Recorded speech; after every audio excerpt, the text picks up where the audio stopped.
Hello everybody, welcome to Mapever Mastering GIS Programs. Today we are going to discuss GIS data and type of GIS data. So let's get started. What is GIS data?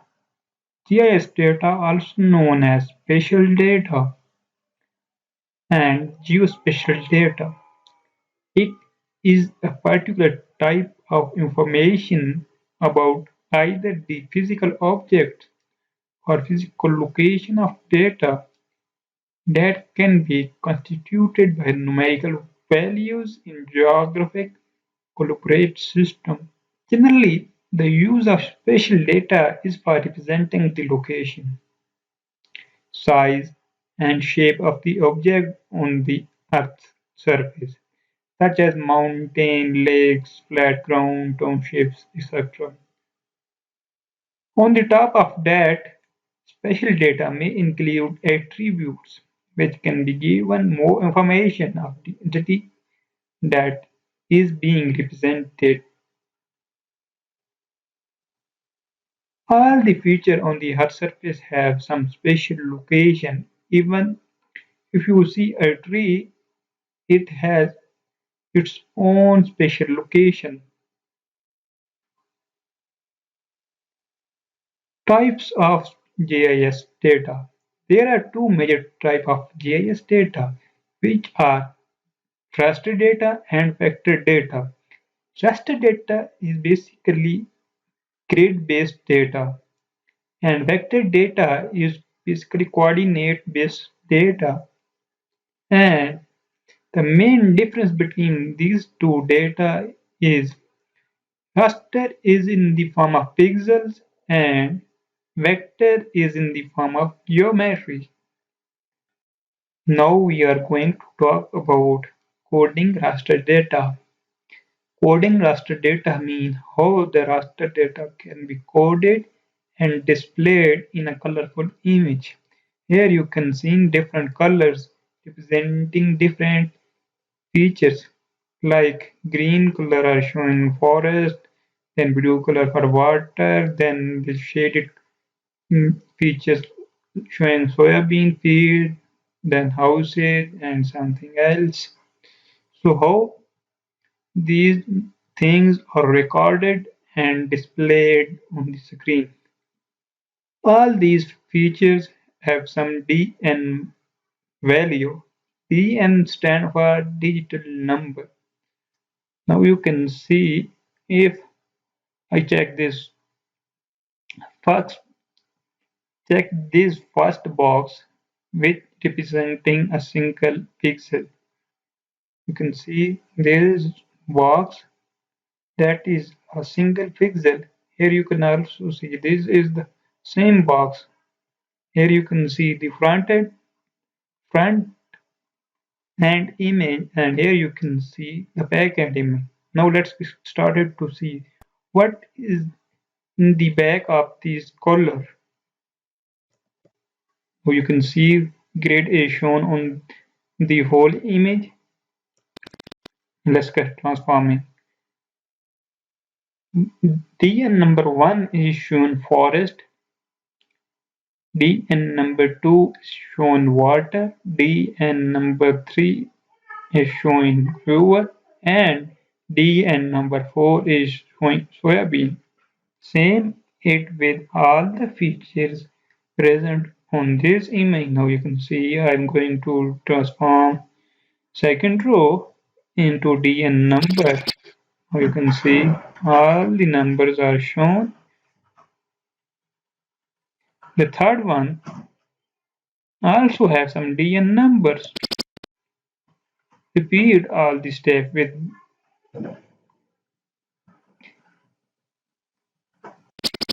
Now you can see all the numbers are shown.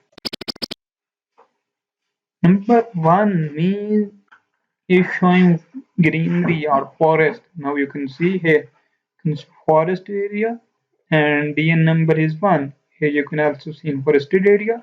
You can see DN number 1. Here you can see corn, soybean, and hayfield. So you can see here a single house. Here you can see STN number is 6, which is different from all the other number. So by this way, GIS data is recorded in DN number and displayed in the form of colorful picture. These DN number can be used for performing different spatial analysis. We are going to discuss it later in spatial analysis section 2. Let's discuss some raster data limitation. Raster data has some limitation like size. The file size of a raster file is huge as compared to vector data because raster data cover the whole study area in a single picture, and millions of pixels are present in a single image. Attribute information are also limited in raster data because you can only know about the sensor, its time of collecting that image, and some other basic information. You can adjust raster data easily, but the topology is lacking. Let's imagine you capture an image of an area where a road is passed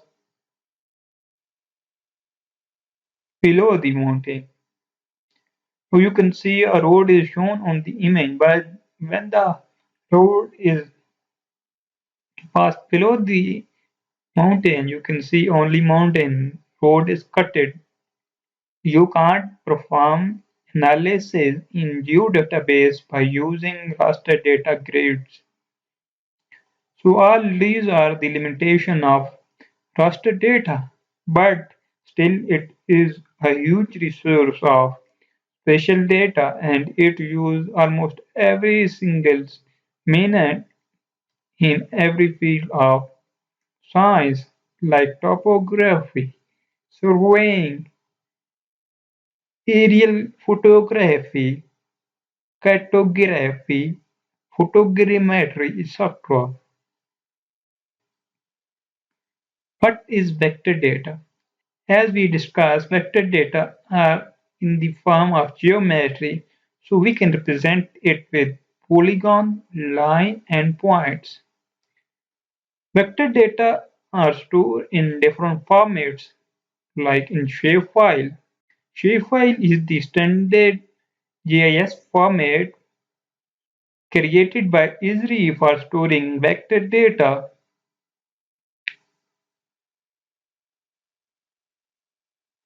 Vector data has some other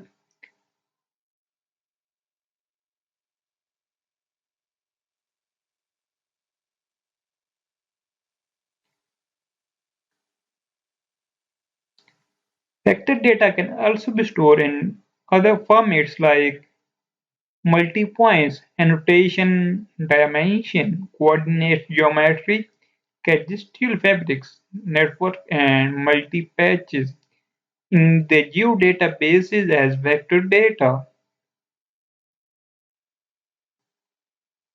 Now we are going to discuss point data.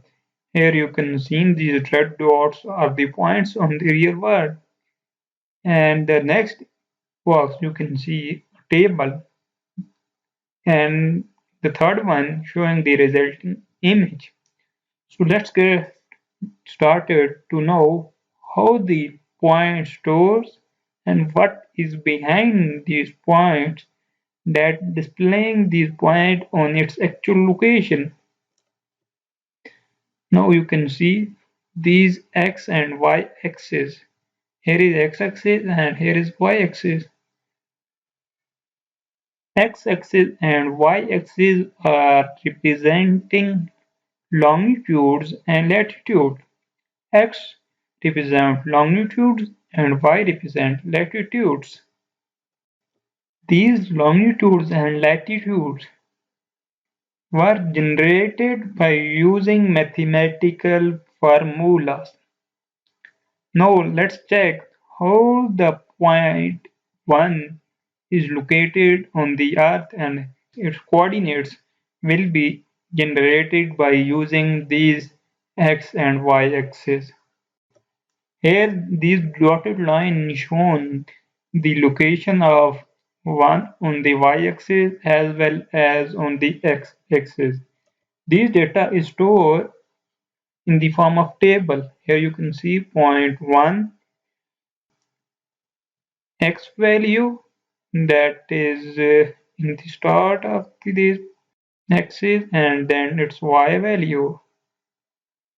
Same process were repeated with all the points and data is recorded in the form of table. Here you can see with point 2 its longitude and latitude, then point 3 its longitude and latitudes, and point 4 its longitude and latitudes. All these data are stored in the form of table and the table consists of almost three basic things, that is name of the feature, then its longitudes and latitudes. Now, how it will be represented on the map or any spatial data. Here you can see the resulted image shown all the 4 points and the table that store its information is hide because the table give the values of latitudes and longitude to that points and the points will automatically adjust on its original locations. Lines are basically interconnected points. In lines, these interconnected points are called vertex, and when these lines cross each other, it is called node. So as I told you that lines are basically interconnected points, so it obey the rules of axis, x-axis and y-axis. Same in this case, x-axis represent longitudes and y-axis represent latitudes. Now you can see some red dots and these dots are interconnected with a green line. These dots in case of line is not a dots. These are vertex. The terminology used for these dots is known as vertex because all these dots are interconnected. Now you can see the first dot is connected with second one and the second one is connected with third one and it is repeated until the nth or the last one. Now check how it is stored in the table or in the back end. This is vector encoding table. Here you can see line 1, that is this is line 1. Line 1 store multiple points. So point 11, point 12, point 13 up to point 1n. The one means this one means the line number 1 and the next one means the point number. The point 1 means this point mean x11 and y11. X11 means longitude of line 1 at point 1 and the second point is storing the same line information, but the point information is now changed. So here you can see x12 means longitudes of line 1 at point 2. So in this way, all the location of point is stored in a table and then displayed in the form of linear feature. Same in the case of line 2, line 3 and line 4. And this data is displayed like this. When the line intersect each other, the intersecting point is called node. The next and the most important vector geometry is polygons. Polygons is similar to line, but lines are not interconnected and polygons are interconnected. Polygon must close themselves from its starting point to its ending point. It means its starting and ending vertex is same. Polygon may include an internal ring that acts as donut hole. Here you can see this is blue polygon, but you can see white polygon in it. The white polygon is not considered polygon in GIS. It is considered donut holes because it is not a polygon, it is a hollow space. That means it is empty space. So an empty space in a polygon is called donuts. Donuts are the area that exclude from a polygon. Polygons also obey the rules of points, the vertex, and these vertices are interconnected. Polygon may also include multiple parts. Here you can see a single polygon, then a polygon, third one, and the fourth one. What is meant by attributes?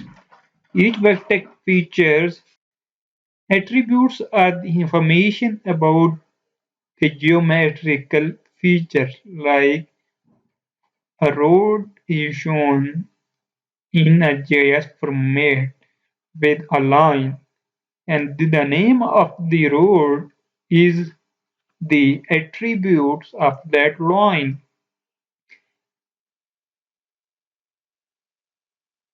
In simple form, one feature has one record in attribute table.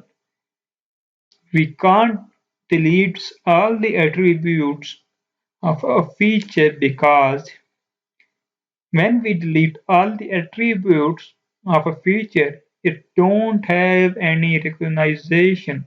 So we can't recognize it that it is a point or line or road or tower or bridge, something like that.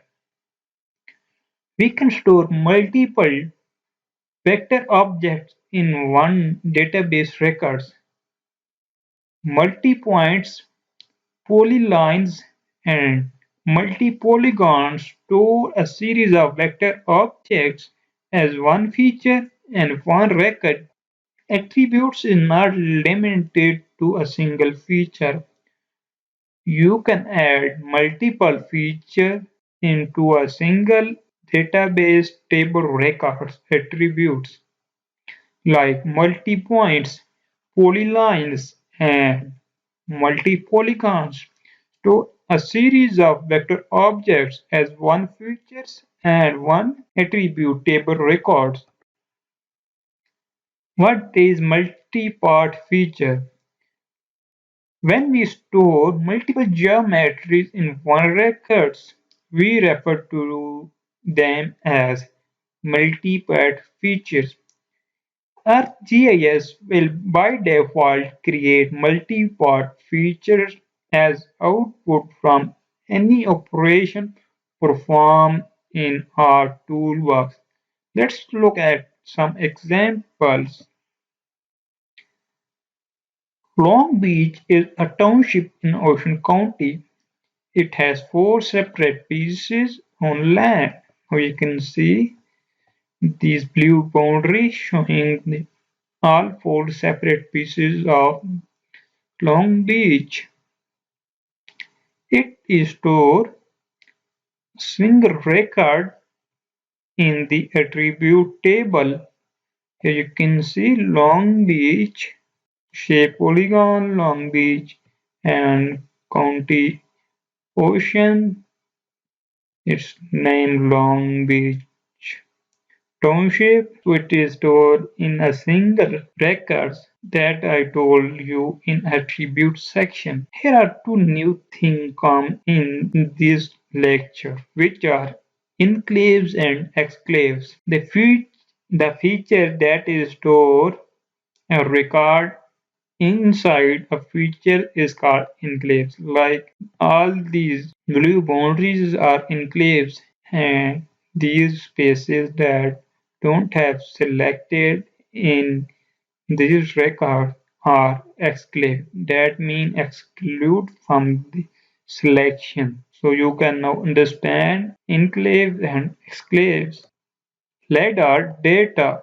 Lidar image is not shown in the presentation. I don't know why. I just click continue. It's shown in black. But what is lidar data? Lidar data is the third and most important form of GIS data. Lidar data is recorded by using light. Lidar means light detecting and ranging. It stores three-dimensional elevation data by using an aeroplane. The data is stored as mass points. Even a small area is composed of thousands of points features. To minimize the overload, the points are stored as multi-points, roughly 35,000 points per attribute record. No real need for attributes, simply X, Y, Z. Do you know why we use GIS data and why we do this? It depends upon the structure of our data sets. When we have thousands of records and we are going to minimize load on our PC, so we can use multi-points, multi-polygons, feature that generate from a single one to a single record. So this process is basically known as normalization. In databases, normalization is a key component of database design. With reduce less redundancy, update attributes in one place instead of updating each and every records. Usually it is more time to set up but much lower cost to maintain. So I basically a fan of multi-points and multi-polygon because when I work on large projects like thousands and millions of records, so I use these techniques to easily maintain my dataset for future analysis. Here I told you some best practice. There are many ways to represent real data in a digital formats. GIS and databases are exactly doing that. These are two different things. GIS means geometry with some attribute information, And database mean a huge information about anything. These all things like information about a person, name, and his house address is stored in GIS. But other information like person income reports, person education status, and some other information are stored in another database.